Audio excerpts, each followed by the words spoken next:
السلام عليكم ورحمة الله وبركاته. في هذا الفيديو أعزائي طلاب الأولى علوم رياضية غادي نصحو l'exercice 40 page 144 des applications. Alors dans cet exercice on va dans l'application définie de R privé de moins 1 vers R tel que x a pour image x carré plus 2x sur x carré plus 2x plus 1. Alors la première question, il s'agit de montrer cette inégalité. Donc le plus facile est d'écrire, montrer que la différence f de x moins 1 est strictement négative. C'est très facile. Donc je pars de x appartient à R privé de moins 1. Alors f de x moins 1 est égal à x carré plus 2x sur x carré plus 2x plus 1 moins 1. Bon, je vais réduire en dénominateur. Ça donne x carré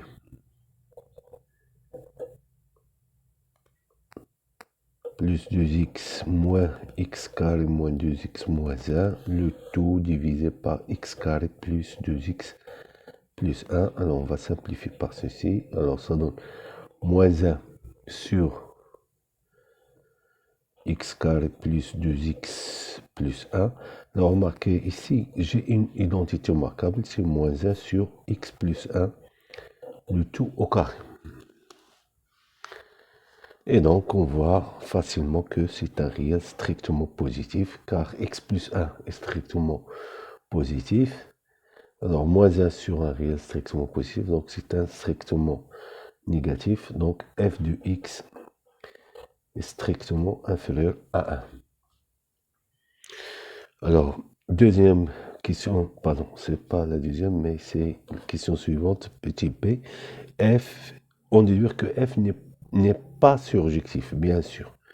Alors, je rappelle que f, elle va de R privé de moins 1 vers R, et qu'il y a x, on associe x carré plus 2x sur x carré plus 2x plus 1. Alors, on a montré que toutes les images sont inférieures strictement à 1, c'est-à-dire les réels qui sont supérieurs ou égaux à 1 n'ont pas d'antécédent. Par exemple, si je prends l'équation, voilà, je peux répondre comme ça, donc l'équation f de x égale à 2 n'a pas de solution.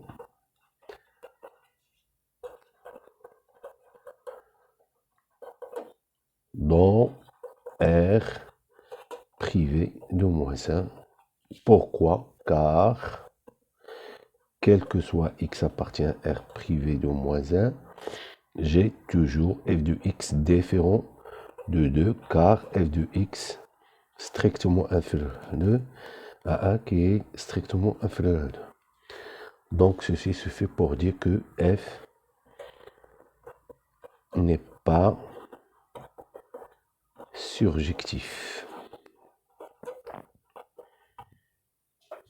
C'est suffisant. Je peux choisir n'importe quel réel, même à partir de 1. Je peux même choisir 1. Voilà. Mais un contre-exemple suffit pour nier la surjectivité de f. Alors, deuxième question. Vérifie d'abord cette identité. Voilà. Donc, je rappelle que f de x, je peux l'écrire, c'est x carré plus 2x sur x carré ou bien x plus 1, le tout au carré. Là, c'est plus simple comme ça. Alors, je vais calculer l'image de moins x moins 2. Alors, je vais remplacer dans cette formule x par moins x moins 2.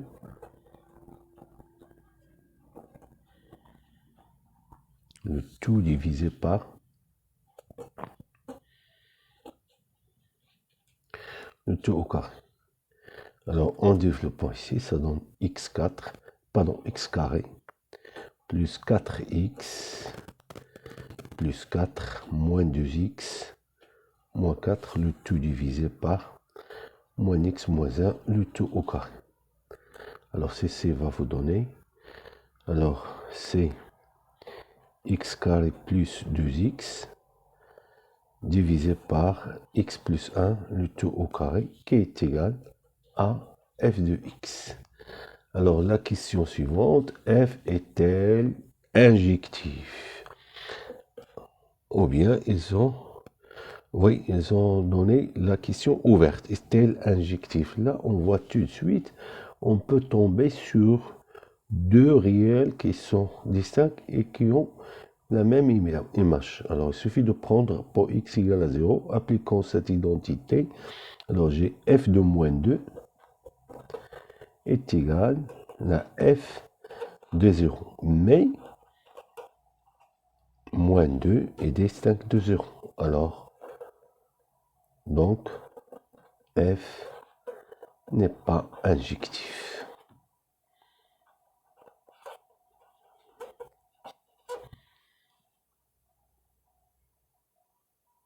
On passe à la troisième question. Alors, soit j'ai la restriction de f à l'intervalle moins 1 plus l'infini. Alors, la restriction, je rappelle, là, c'est la même application, mais en remplaçant cet ensemble par l'ensemble le plus petit, moins 1 plus l'infini. C'est-à-dire G, c'est l'application. G, c'est l'application qui va de moins 1 plus l'infini dans R, tel que x apport image, x carré, plus 2x sur x plus 1, le tout au carré. Alors la première question A, on vous demande de montrer que G réalise une bisection de moins 1 plus l'infini dans moins l'infini 1, c'est-à-dire tout élément de moins l'infini 1 admet un et un seul antécédent par G dans l'intervalle moins 1 plus l'infini. C'est-à-dire, je vais choisir un élément de l'intervalle, voilà, c'est pas de R, mais cet intervalle proposé ici. Parce que une bijection de cet intervalle vers cet intervalle. Donc je vais prendre un élément de moins l'infini 1. Alors, montrons que l'équation g de x est égale à y admet une seule solution dans l'intervalle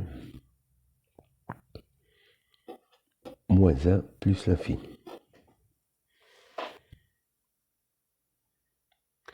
Alors, je vais résoudre, voilà. Alors, partons d'un élément quelconque de moins 1 plus l'infini, et je vais montrer qu'il y a un seul réel qui vérifie ceci.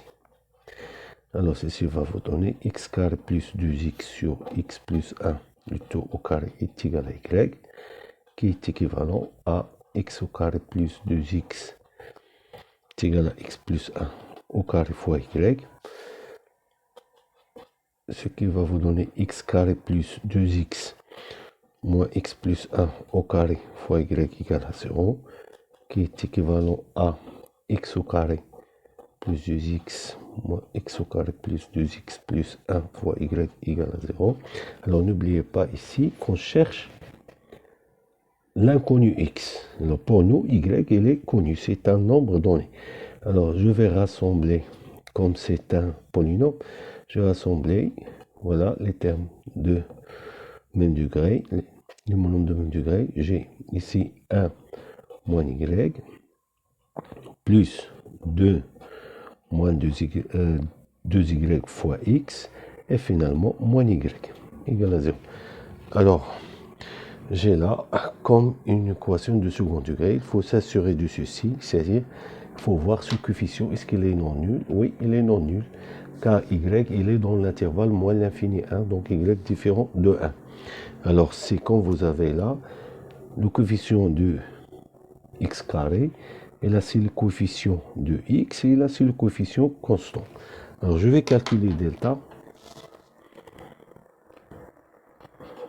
Delta est égal 2 moins 2y, le tout au carré, moins 4 facteurs de 1 moins y fois moins y, qui va vous donner 4 facteurs de 1 moins y tout au carré, plus 4 facteurs de y, 1 moins y. Alors, factorisons pas 4, 1 moins y, il reste 1 moins y plus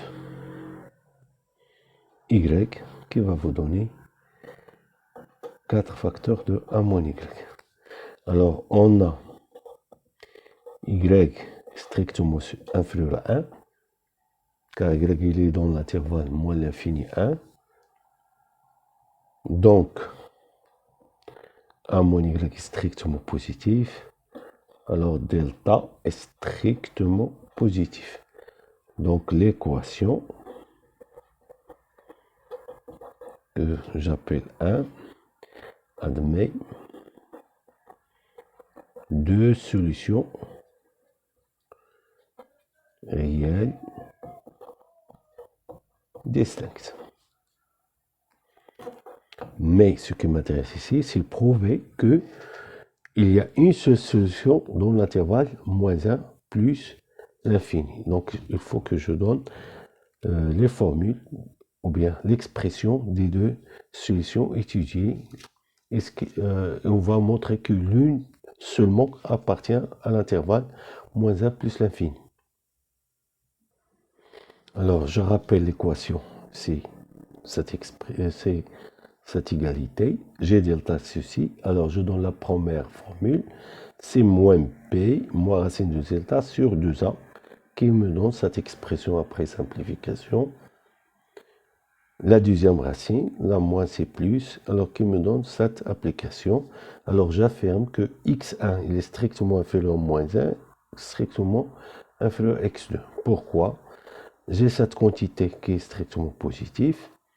Donc, moins, il est strictement négatif. Si j'ajoute moins 1 ici, j'obtiens cette expression strictement inférieure à moins 1. Et cette expression supérieure strictement à moins 1. Et donc, x1 inférieur à moins 1 et moins 1 inférieur à x2. Donc, les deux racines, il y a seulement une seule qui est dans moins 1 plus l'infini. Donc, l'équation g de x est égal à y admet une seule solution dans l'intervalle moins 1 plus l'infini. Et donc, conclusion, G est une bijection, ou bien réalise une bijection de l'intervalle moins l'infini 1 dans l'intervalle, pardon, de l'intervalle moins 1 plus l'infini dans l'intervalle moins 1 plus l'infini dans l'intervalle moins l'infini 1. Alors, la dernière question, déterminer l'expression de G moins 1 de x. Alors, pour déterminer l'expression de G moins 1 de x, il faut revenir à l'équation qu'on a résolue pour montrer qu'elle est bijective. Alors, je rappelle. Alors, si j'ai pris y appartient à l'intervalle moins l'infini 1, alors, si g de x est égal à y, et x est dans l'intervalle moins 1 plus l'infini, on a trouvé que la seule solution de cette équation est x est égal à moins 1 plus 1 sur racine carrée de 1 moins y. Voilà. Et je rappelle, en général, si j'ai g de i dans l'ensemble et vers l'ensemble, c'est une bijection. Et si je prends x appartient à i, y appartient à g, avec, alors, f de x égale à y est équivalent à f moins 1 du y est égal à x. C'est-à-dire, cette expression, c'est f moins 1 du... Là, c'est g, pardon, ici, c'est g. Voilà. Alors, cette expression, c'est g moins 1 du y. C'est-à-dire, pour tout y appartient à l'intervalle moins l'infini 1. Donc, grâce à ceci, l'expression d'IL g moins 1 du y, c'est moins 1 plus 1 sur racine de 1 moins y. Mais dans l'énoncé, on vous demande g moins 1 du x, alors tout simplement, il suffit de remplacer x par